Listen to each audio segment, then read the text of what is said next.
जय श्री राधे कृष्ण भक्त। आपको मेरी ओर से अपरा एकादशी की हार्दिक शुभकामनाएं। आज मैंने मेरे अपने कान्हा ठाकुर जी को विशेष अपरा एकादशी के दिन विशेष स्नान कराया। मैंने अपने कान्हा ठाकुर जी को एक दिन पहले ही सभी तय कर दी थी। तो गुड मॉर्निंग कान्हा ठाकुर जी, आज अपरा एकादशी है तो मैं अपने कान्हा ठाकुर जी को पहले उठा रहा हूँ। तो फिर मैंने अपने कान्हा ठाकुर जी को रात में जो जल रखा था, तो गर्मी का दिन है तो ऑब्वियसली बात है तो पानी तो रखा ही जाएगा कान्हा ठाकुर जी के लिए। तो सुबह उठने के बाद मैंने कान्हा ठाकुर जी को जल पिलाया। फिर अब उनके स्नान की तैयारी शुरू हो जाएगी। स्नान की तैयारी में मैंने सबसे पहले मैंने थाली में, जहाँ पर कान्हा ठाकुर जी को स्नान कराया जाएगा, सात्विक बनाया। सात्विक बनाने के बाद तो मैं बताऊंगा कि जब भी आप पंचामृत स्नान करें तो क्या क्या लें।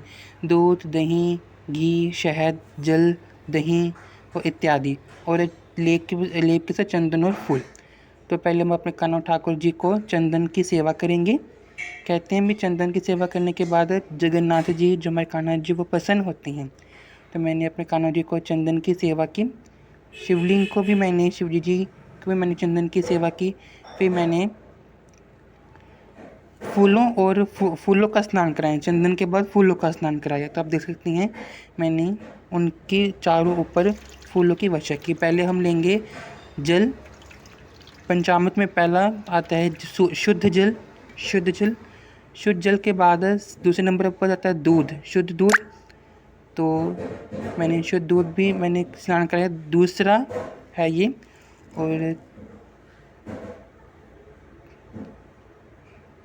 और शिवलिंग को भी मैंने दूध से स्नान कराया था। तो आप ये सभी करेंगे। तीसरे पे नंबर आता है दही।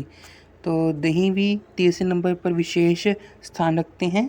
शिवलिंग और कान्हा जी और ठाकुर जी को मैंने दही से स्नान कराया।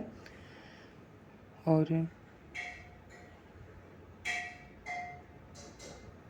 ये मैंने थोड़ा सा पानी। चौथे नंबर पर आता है शहद।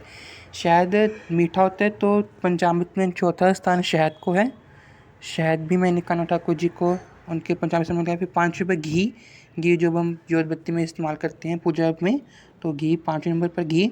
एक पर दूध, दूसरे पर दूध, जल, दूध, दही, शहद और घी। फिर फूलों वाली फिर से फूलों वाली मैंने स्नान कराया। फिर बाद में सबको मैंने अपने कान्हा ठाकुर जी को क्लीन कर दिया, मतलब जल से सबको मैंने उतार दिया था।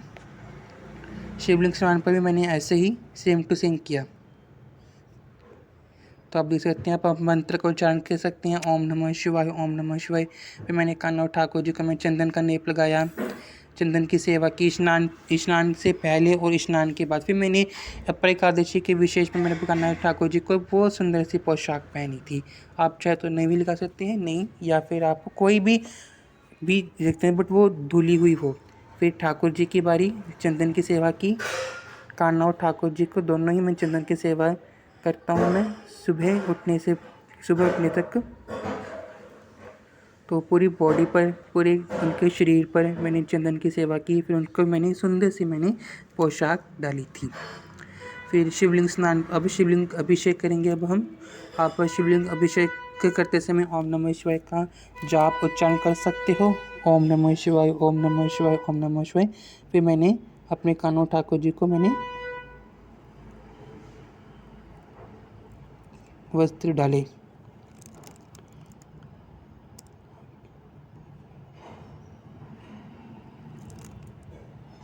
ठाकुर जी को भी मैंने मालाएं, श्रृंगार की सेवा की थी, श्रृंगार की सेवा की।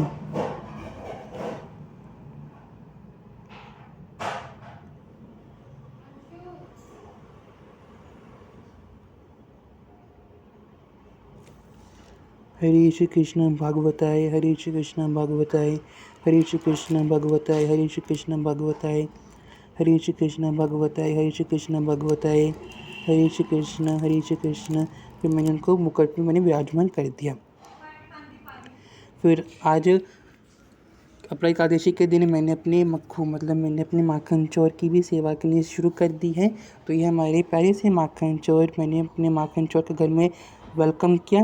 उनको मैंने जल स्नान नहीं कराया, बट उनको शहद चटवा दिया था मैंने उनको शहद। फिर मैंने फूलों वाली होली के लिए उनके साथ फूलों की वर्षा की थी।